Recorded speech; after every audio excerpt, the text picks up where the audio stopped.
Thank you very much. Thank you. Thank you very much. Very special place and a very special day.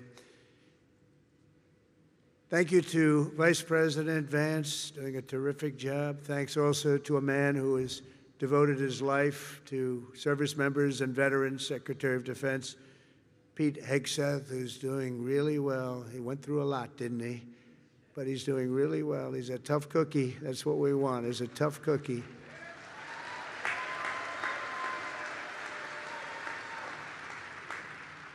And we're grateful to be joined as well by Chairman Kane, terrific military person, members of the Cabinet, members of Congress, members of the United States Armed Forces, veterans, and many other distinguished guests.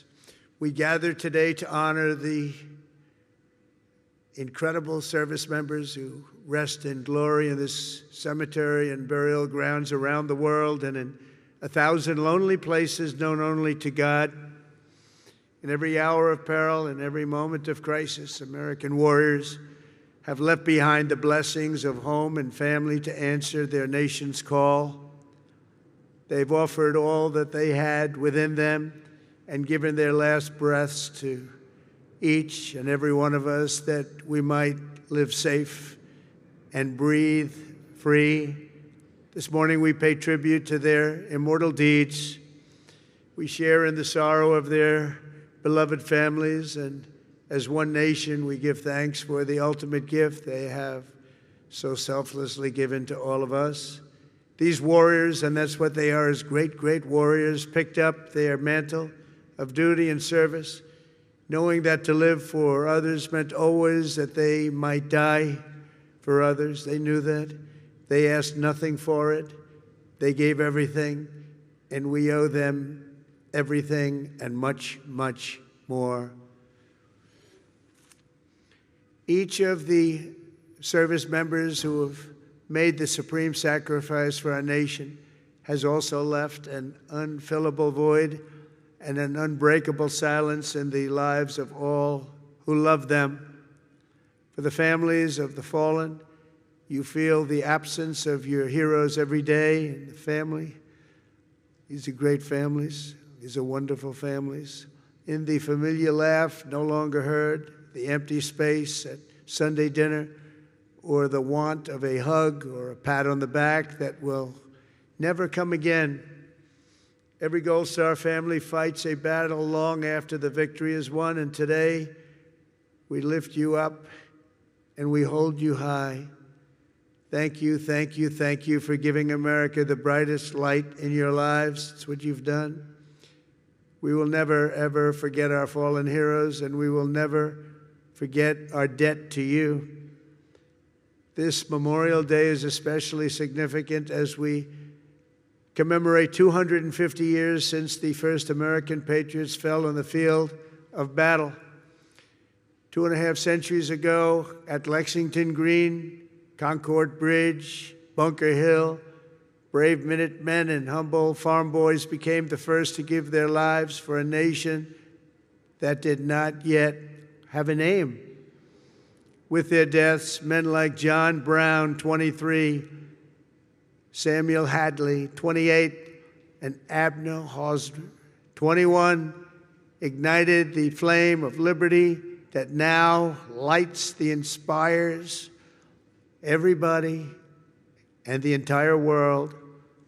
Those young men could never have known what their sacrifice would mean to us, but we certainly know what we owe to them. Their valor gave us the freest, greatest, and most noble republic ever to exist on the face of the earth, a republic that I am fixing after a long and hard 4 years. That was a hard 4 years we went through.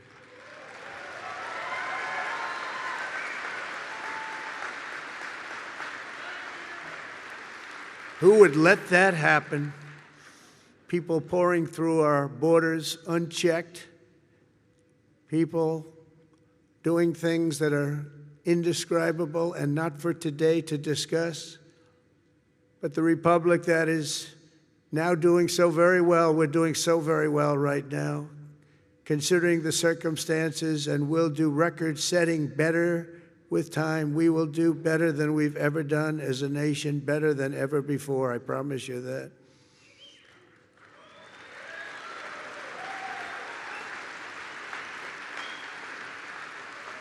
In every generation since, at Trenton and Yorktown, at Vicksburg and Shiloh, and in faraway places with names like Chateau, Terrari, Anzio, Iwo Jima, Quezon, Kandahar, really just a few chosen names, and these are names that have become so important on the altar of freedom. They plunged into the crucible of battle, stormed into the fires of hell, charged into the valley of death, and rose into the arms of angels. The sacrifice that they made was not merely for a single battle, a long-ago victory, or a fleeting triumph, decades or centuries past. Their sacrifice was for today, tomorrow, and every morning thereafter. Every child that lives in peace, every home that is filled with joy and love, every day the Republic stands is only possible because of those who did what had to be done when duty called, and the cost was everything to them and to their families. Our debt to them is eternal, and it does not diminish with time. It only grows and grows and grows with each passing year. The greatest monument to their courage is not carved in marble or cast in bronze. It's all around us, an American nation, 325 million strong, which will soon be greater than it has ever been before. It will be. And so today we uphold the memory of our heroes, as people have done since ancient times, by telling their stories and exalting their names. Senior Master Sergeant Elroy Harworth was a young, beautiful man from Earhart, Minnesota, when he enlisted in the Air Force and was sent to Vietnam. 59 years ago this very week, Elroy and his crewmates climbed into the dark skies over Da Nang on a classified mission known as Operation Carolina Moon. Their aim was to blow up a key enemy bridge, and while other crews had tried and failed, they were determined to try and get it done in face of extreme danger, and they knew how bad it was. As their C-130 closed in on its target, and Elroy jockeyed his 5,000 pounds of explosives into position, the aircraft came under unbelievably intense fire. They'd never seen anything like it. Try as they might, they were hit as a plane swung low, and they went down deep in enemy territory. Elroy was just 24 years old when he gave his life for America, leaving behind a beautiful young wife who was 7 months pregnant. That meant Elroy would never know the joy of meeting his son Troy or seeing him grow, and he would never have the pride to watch his son follow in his father's footsteps and serve 2 decades in the U.S. Army. Sergeant First Class Troy Harworth is with us today, joined by his wife Sonia and their son John, the grandson Elroy never got to hold.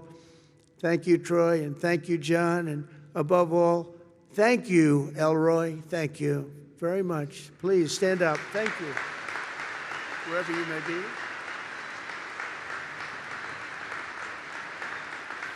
Thank you very much. Great family. Corporal Ryan McGee of Fredericksburg, Virginia, knew from the time he saw the towers fall on 9/11 that he wanted to be an Army Ranger. He was an American guy, all American. He was a tough guy. He was the top of everything. In high school, he was captain of the football team and was voted friendliest and most charming by his peers. Ryan joined the Army soon after graduation, and after 3 tours in Afghanistan, he deployed to Iraq. He and his unit were tasked with hunting down a weapon facilitator, and a suicide bomber cell near Baghdad, a vicious, vicious cell, killing many, many people. 16 years ago this month, they engaged the enemy in a firefight, and Ryan was mortally wounded. He gave his life at 21 years old, and today he rests until the end of time in the famed Section 60 here at Arlington, where we have buried our honored dead from the War on Terror. We are joined today by Ryan's mom, Sherry. And Sherry, all of America shares in your grief, and more importantly, we share in your pride in your wonderful son. And thank you so much for being here, Sherry. Where's Sherry?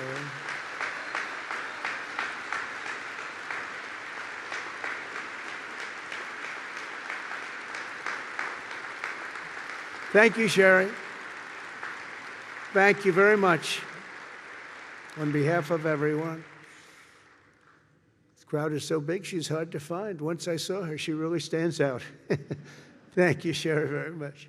Senior Chief Petty Officer Shannon Kent grew up in Pine Plains, New York, before enlisting in the Navy in 2003. And she quickly became one of the rising stars. She was an absolute winner. As a linguist, translator, and cryptologic technician, Shannon worked alongside elite special force units like Delta Force and Navy SEALs to help them capture and kill terrorists. She was among the first women ever to do it, and she did it better than anyone. In January 2019, Shannon was on her 5th combat deployment, embedded with a team hunting ISIS terrorists through the streets of Syria, when a suicide bomber detonated his weapon, killing Senior Chief Kent and 3 other wonderful, beautiful Americans. She left behind her husband, Joe, and their 2 sons, 3-year-old Colt and 18-month-old baby Josh. Today, Shannon rests in peace on these grounds alongside her comrades. To her boys, Colt and Josh, who are here this morning, now aged 9 and 7, let me say your mom was a hero, and her love, her strength, and her spirit are always with us and always be with you. She loved her boys. To Joe, the boys, Shannon's parents, Mary and Stephen, and her sister Mariah, Shannon's name will live forever in the chronicles of true American patriots. I just want to thank you, and thank you so much for being here in honor of your magnificent family member. Stories like Shannon's, Ryan's, and Elroy's remind us of the real meaning of the day. And I want to just say, please stand up wherever you may be. The boys, I want to see those boys. Where are you?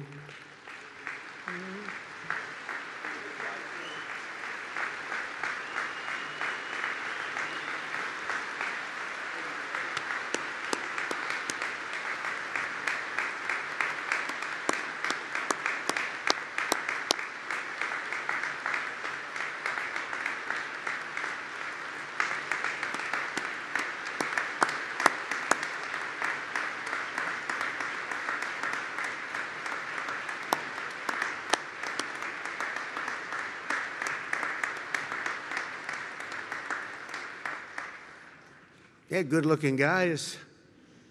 Thank you very much for being here. All of you, thank you so much.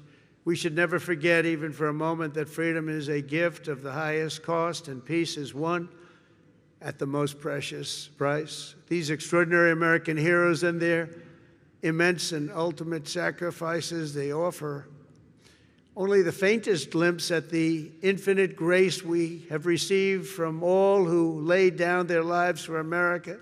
Over the past 250 years, we're going to have a big, big celebration, as you know, 250 years.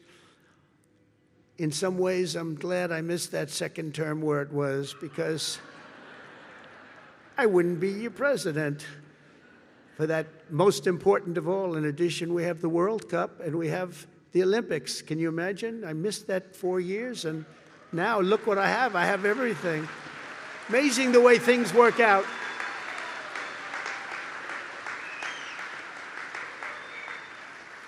God did that. I believe that too. I did it.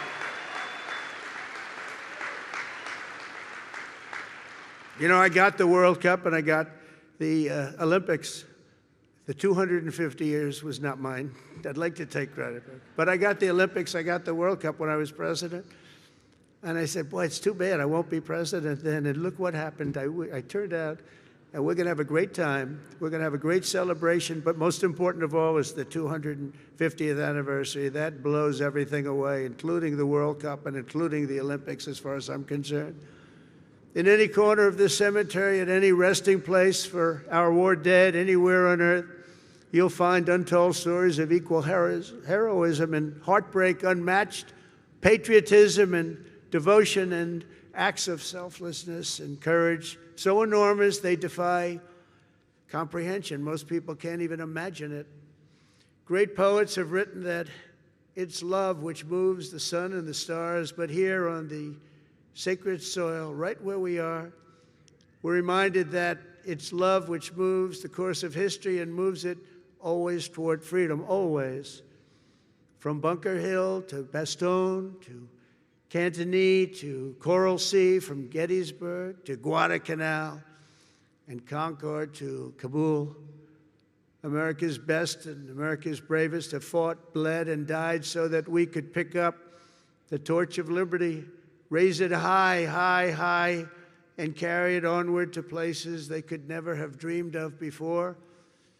Today we honor their memory. We remember their gallantry. We just revere, in the highest sense, we just revere their incredible legacy.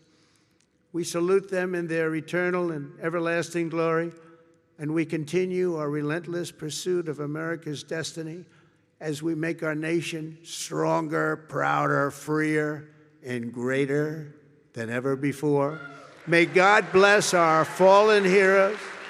May God bless our Gold Star families, and may God bless the United States of America. Thank you very much, everybody. Great honor. Thank you.